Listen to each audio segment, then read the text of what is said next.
함께 일어나 기쁨으로 전심으로 감사함으로 주님을 찬양합니다.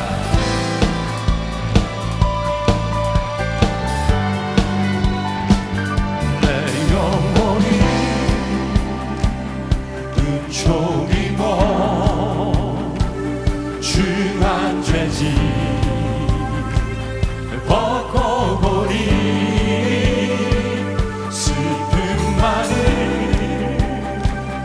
이 세상도 천국으로 와도다.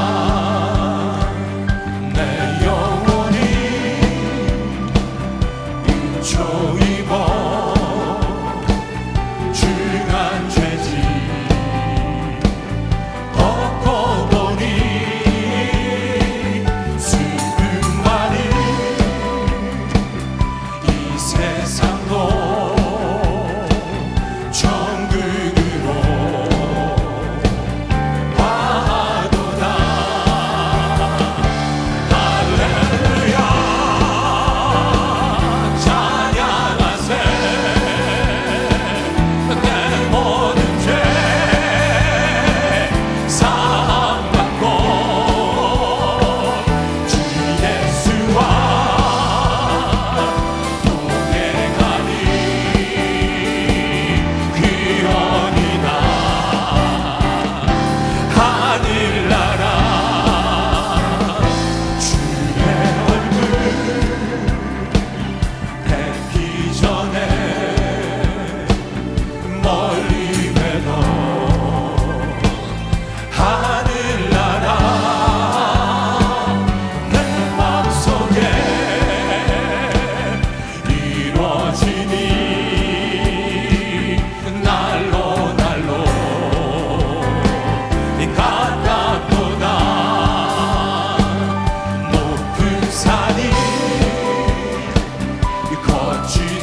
오늘 본문 데살로니가전서 5장 16절은 우리말 성경 가운데 가장 짧은 구절입니다. 단 6자 항상 기뻐하라는 말씀이죠. 가장 짧은 말씀이지만은 그 내용은 가장 강력한 말씀이며 그 여우는 가장 긴 말씀입니다. 항상 기뻐하라. 이렇게 시작되는 오늘 본문은 우리 성도님들이 가장 좋아하는 성귀 가운데 한 부분입니다. 그리고 많은 분들이 이미 이 말씀을 외우고 있는 줄로 압니다. 항상 기뻐하라, 쉬지 말고 기도하라, 범사에 감사하라. 이것이 그리스도 예수 안에서 너희를 향하신 하나님의 뜻이니라. 이 말씀의 방점은 항상, 쉬지 말고, 범사에, 세 가지 부사에 있습니다. 사랑하는 여러분, 세상 살다 보면 어지간히 기쁜 일이 있어도 허치고 웃기가 쉽지 않은 세상 아닙니까? 하루 몇 번 기도 시간을 정해놓고 그 시간 지키는 일도 그리 만만한 일이 아니라는 사실을 기도해 본 사람은 알지 않습니까? 이 땅에는 항상 섭섭한 일, 못마땅한 일들로 가득 차 있습니다. 어찌 세상 만사가 감사하기만 하겠습니까? 근데 성경은 항상 기뻐하랍니다. 쉬지 말고 기도하랍니다. 범사에 감사하랍니다. 이것이 그리스도 예수 안에서 우리를 향한 하나님의 뜻이랍니다. 우리가 그렇게 하나님의 뜻이 무엇인지 알고 싶어 하잖아요. 근데 이게 하나님의 뜻이래요.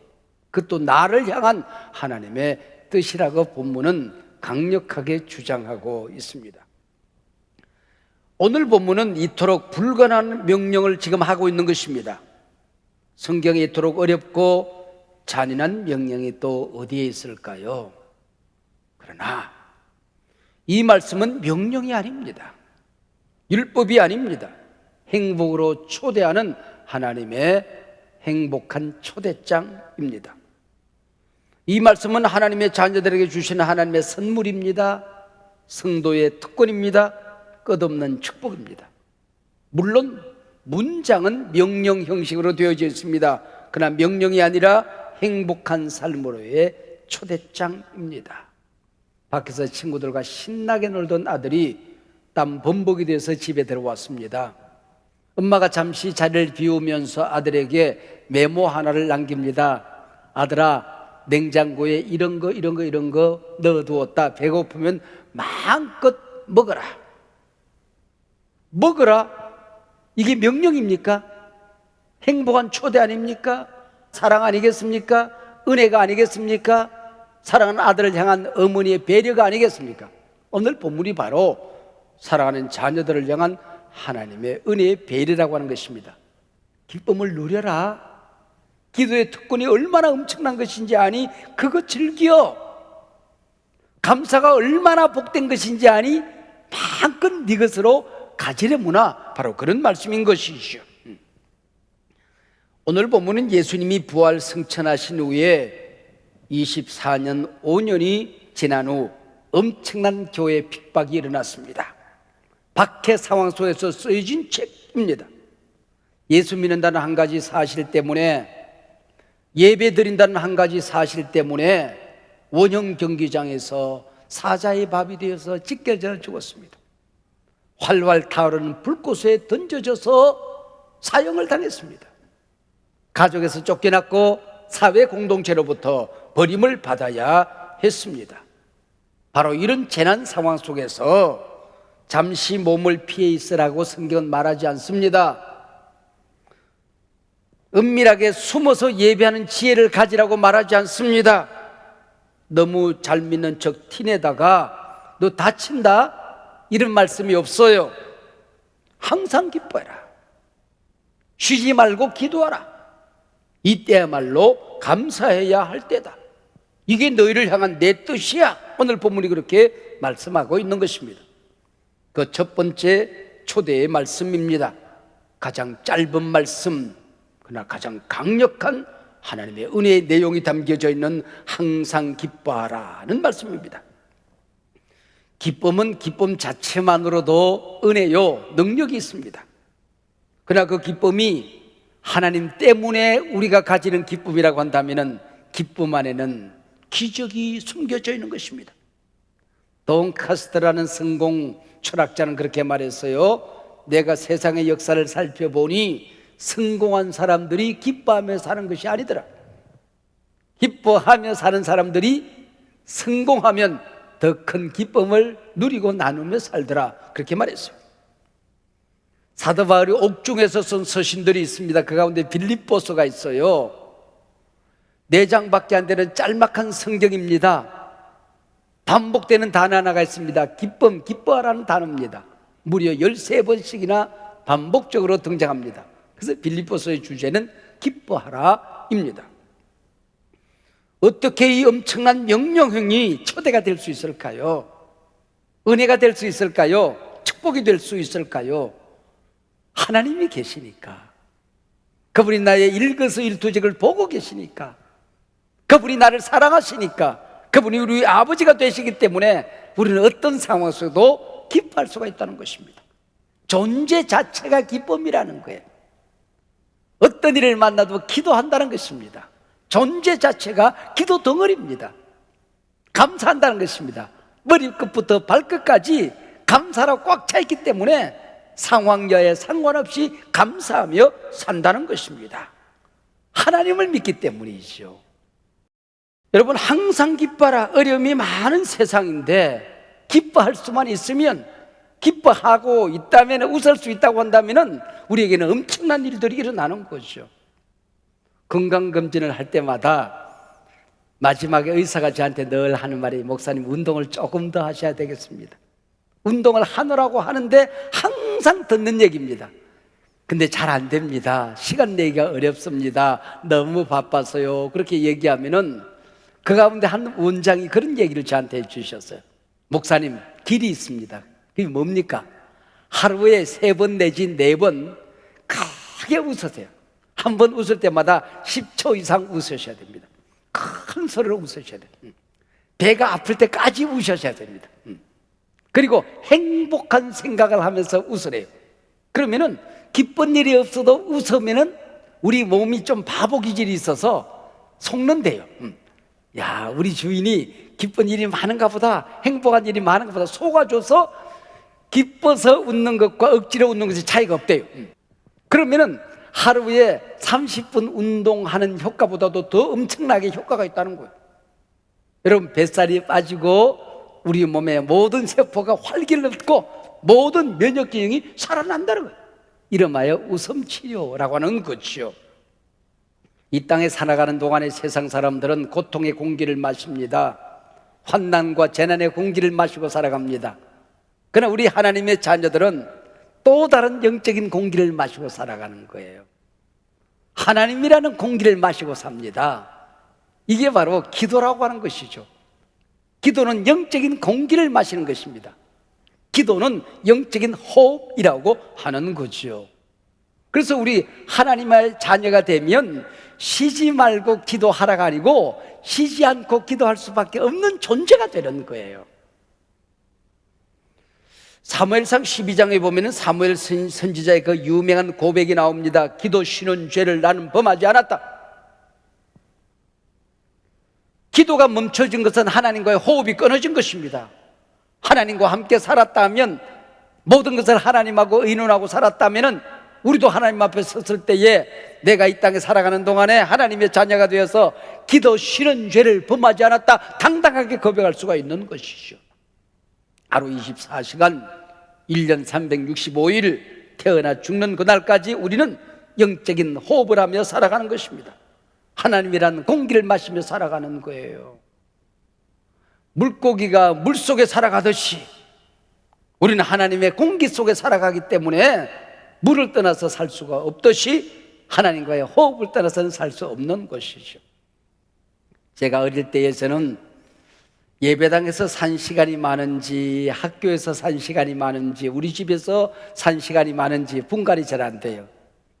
아마 모르긴 하지만은 예배당에서 전도사님하고 산 시간이 그렇게 다른 시간보다도 모자라지 않았을 것입니다.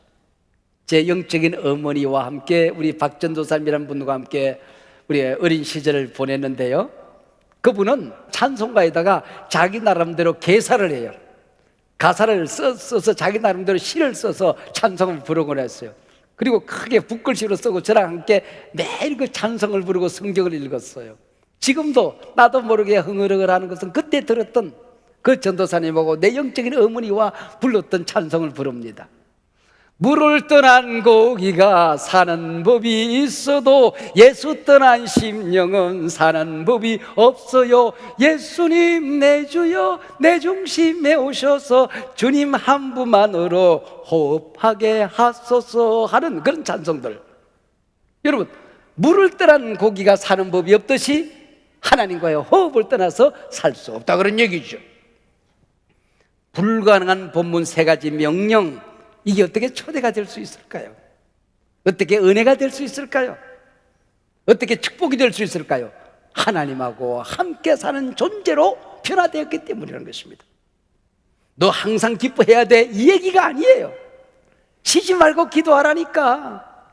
왜 감사하지 않아? 윽박지르는 말씀이 아니라 네가 하나님의 자녀가 되었으면 너 존재 자체가 기쁨으로 바뀌었다. 존재 자체가 감사로 바뀌어졌다는 것입니다. 누구랑 사는 게 중요한 거거든요. 하나님하고 살기 때문이라는 거예요. 동화 가운데에 거기 누가 있는가라는 동화가 있어요. 짤막한 큰 글씨로 되어 있는 동화인데 거기 보면은 그 연못이 있어요. 연못에 행복한 그림이 나와요. 물망초가 있어요. 얘는 잠자리가 와도 짜증을 부리고, 물이 파도를 치고 살짝 뿌리를 건드려 가더라도 신경질을 부리고, 그래서 물망초 마을은 불평, 원망, 짜증 마을이 되어 있어요. 수련이 있습니다. 수련 잠자리가 와도 재밌게 친구를 만들고, 물이 살짝 스쳐가도 행복해되고 까르르르 웃습니다. 그래서 수련 마을은 행복의 마을, 기쁨의 마을이 되어 있는 거예요. 여러분, 같은 연못에서 물망초 마을과 수련 마을이 달라진다, 그런 얘기예요. 인생은 누구와 사느냐에 따라서 모든 게 달라집니다. 우리는 아버지라 부르는 하나님과 더불어 살아가는 사람들이죠. 왜 문제가 없겠어요? 왜 어려움이 없겠어요? 왜 아픔이 없겠어요? 왜 고난이 없겠어요? 왜 재난이 없겠어요? 근데 하나님과 함께 의논하고 살아가니까 이 문제가 내 문제가 아니야. 하나님이 해결하셔. 지금은 보이지 않지만은 하나님을 믿기 때문에 미래가 언제나 희망이야, 기쁨이야, 감사야, 그 얘기입니다.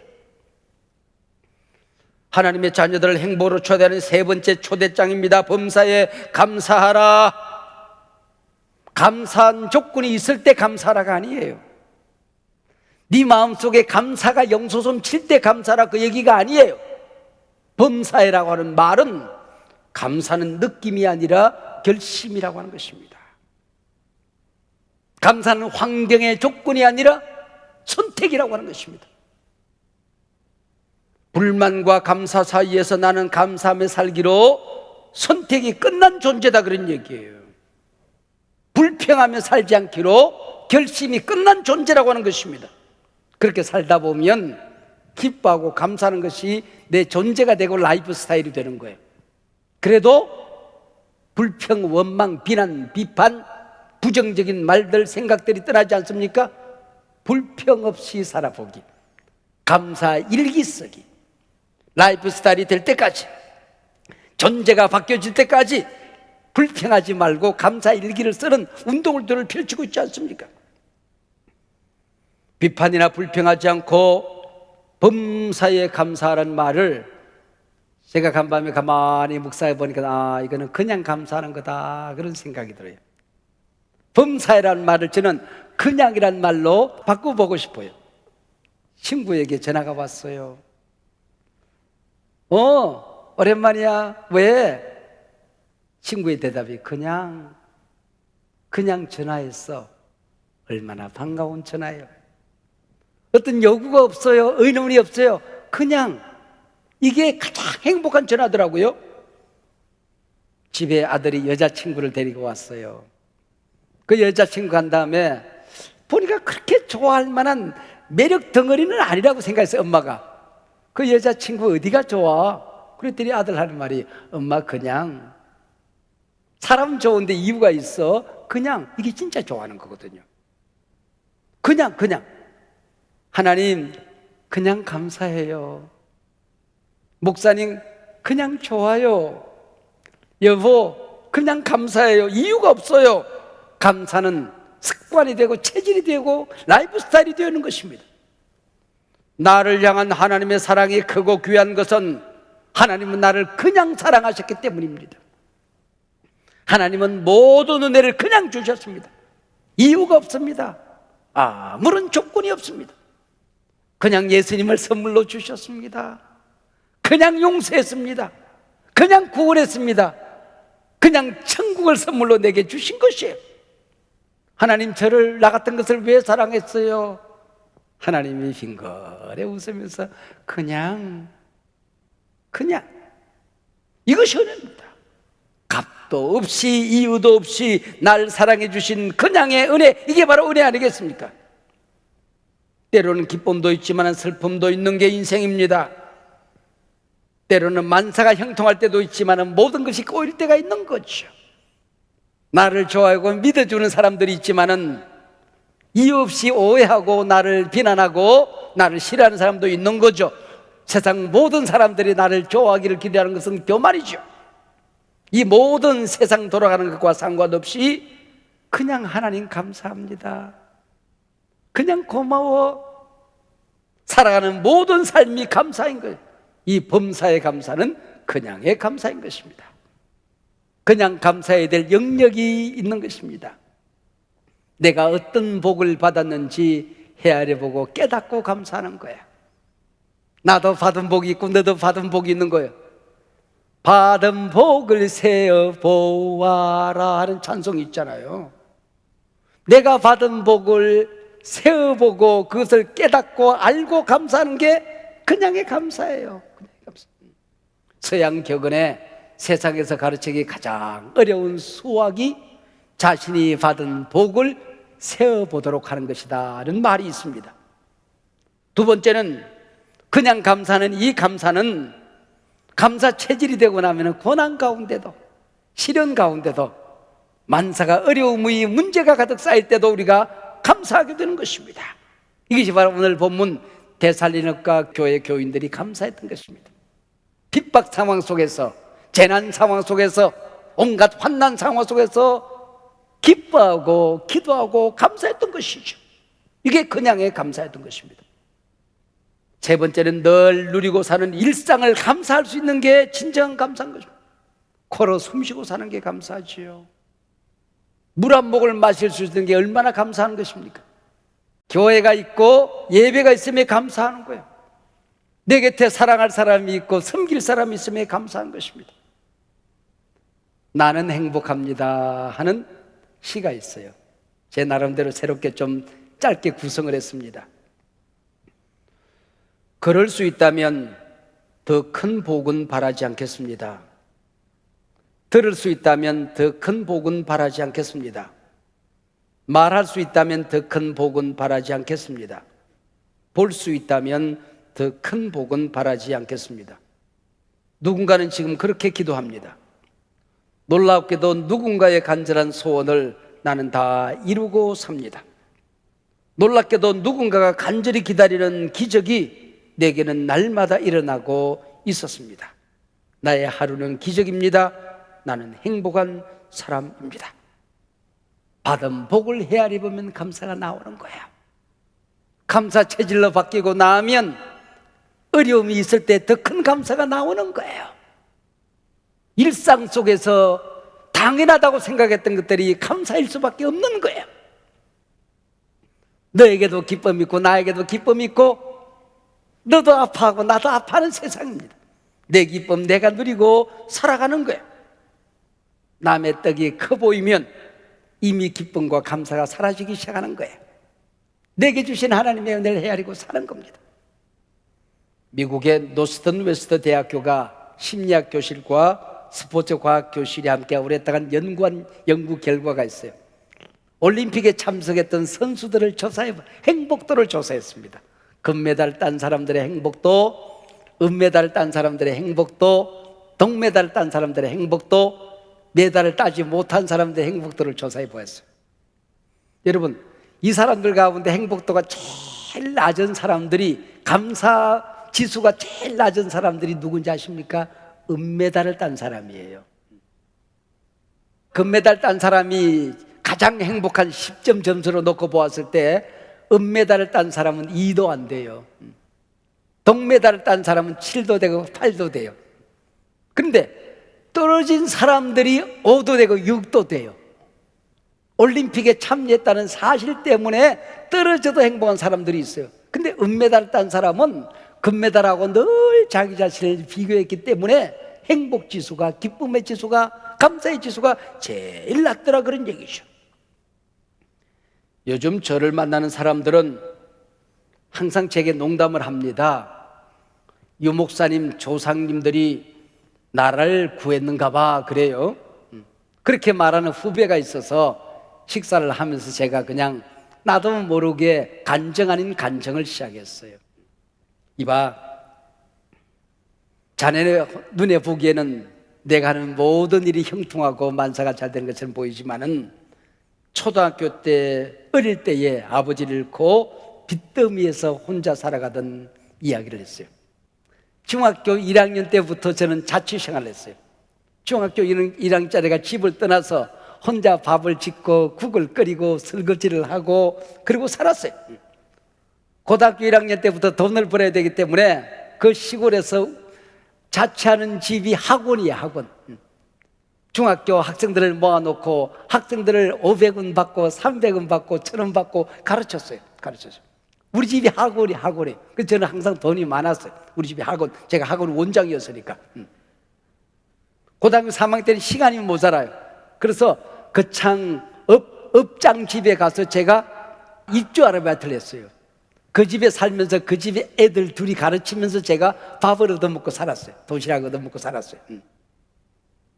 대학교 다닐 때 하루 3끼 밥 먹는 사람이 부러웠습니다.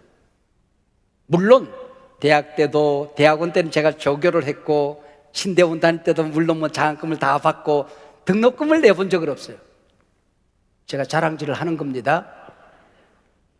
학교 다니면서 등록금 내고 다니는 사람 보면 저는 이해를 못합니다. 개척교회 시절 자동차 기름을 넣을 수 없어 자동차를 세워놓았어요. 걸어서 다녔습니다. 그리고 쌀독에 쌀이 떨어진 시간들이 문득문득 찾아옵니다. 6, 7번 예배당 이사를 했어요. 그때마다 은행을 뛰어다니고 내가 아는 지인들, 교인들한테는 내가 뭐 돈을 빌리러 다니지 않았지만 지인들한테는 그 교회를 위해서 개인적인 빚을 내서 이사를 하곤 했습니다. 교회가 작을 때는 빚도 작았고 교회가 클 때는 빚도 컸습니다. 교회를 개척한 그날부터 오늘까지 30년이 다 됐습니다. 단 하루도 빚을 짊어지지 않고 살아본 적은 없습니다. 지금도 마찬가지예요. 뭐 문제는 없어요. 거의 이제 우리 교회 수준으로서는 그냥 바람 불면 날아갈 만큼밖에 안 돼요, 이제는. 그렇지만 아직도 빚이 있어요, 우리 교회가. 평생에 한소망교를 개척하고 지금까지 제 교회를 향한 주제가 뭔지 아십니까? 계산을 넘어 험곡에 가도 빛 가운데로 걸어가면 그런 찬송이 있더라니까. 이게 목사는 빛 가운데로 가는 거구나. 이게 내 주제가예요. 그랬더니 벌써 이 친구가 눈물이 걸렁걸렁. 울지마. 중요한 건 한 번도 하루도 한순간도 나는 불행하지 않았어. 항상 기뻤어. 항상 감사했어. 여러분, 이거는 입에 발린 소리가 나고 제 진정한 고백입니다. 사실이었습니다. 항상 행복했습니다. 항상 기뻤습니다. 항상 감사했습니다. 나는 행복합니다. 하나님이 함께 계시니까, 우리 성도님들이 있으니까, 우리가 서로 사랑하니까, 우리 교회가 세상을 섬길 수 있고 한국교회를 짊어질 수 있으니까 힘없지만은, 내 덩어리 힘이 없지만은 하나님은 힘이 있으니까 우리는 기뻐하는 겁니다. 기도하면 되지 뭐. 어려움 있으면 기도하면 될 것 아니에요. 어려움 없을 때가 언제 있었어요? 에덴 동산 이후 환난과 재난이 없을 때가 언제 있었어요? 기도하면 되는 것 아닙니까? 여러분 한 분 한 분 가정 교회 하나님이 계신데 뭐 교회를 섬기는 것이 이 세상 살아가는 게 내 마음대로 사는 겁니까? 하나님의 뜻대로 살아가는 것입니다. 기도하면 되는 거예요. 우리는 감사하는 것입니다. 왜? 존재 자체가 기쁨이니까, 존재 자체가 감사이니까. 항상 기뻐하라, 쉬지 말고 기도하라, 범사에 감사라. 이게 하나님의 뜻이니라.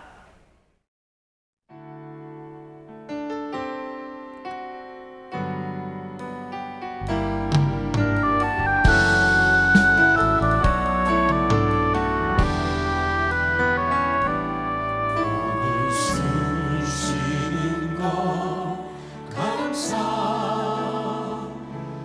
나를 구원하신 것 감사, 내 뜻대로 안 돼도 주가 인도하신 것 모든 것 감사, 주신 모든 것 감사, 때론 가져가신 것 감사, 내게 고난 주셔서 주뜻 알게 하신 것 모든 것 감사.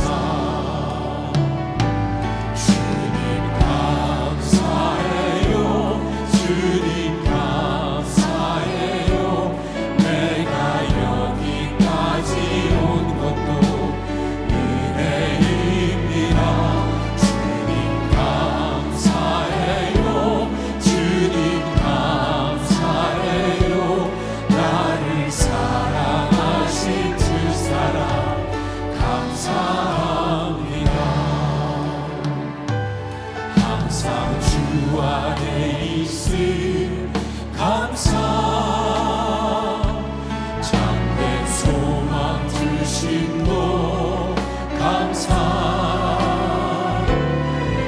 나 같은 사람도 자녀 삼아 주신 것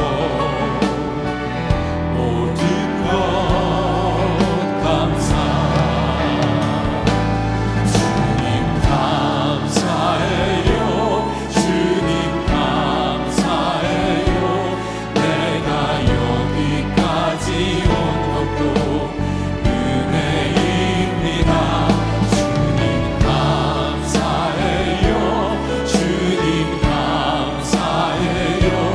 나를 사랑하신 주 사랑 감사. 주님 감사. 감사해요. 주님 감사해요. 내가 여기까지 온 것도 은혜입니다. 주님 감사해요. 주님 감사해요. 나를 사랑하신 주 사랑 감사합니다. 한량없는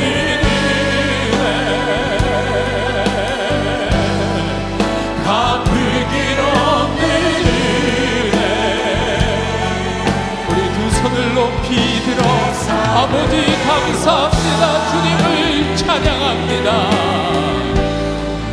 하나님의 은혜 나 주저함 없이 그 땅을 밟은 곳 나를 붙드신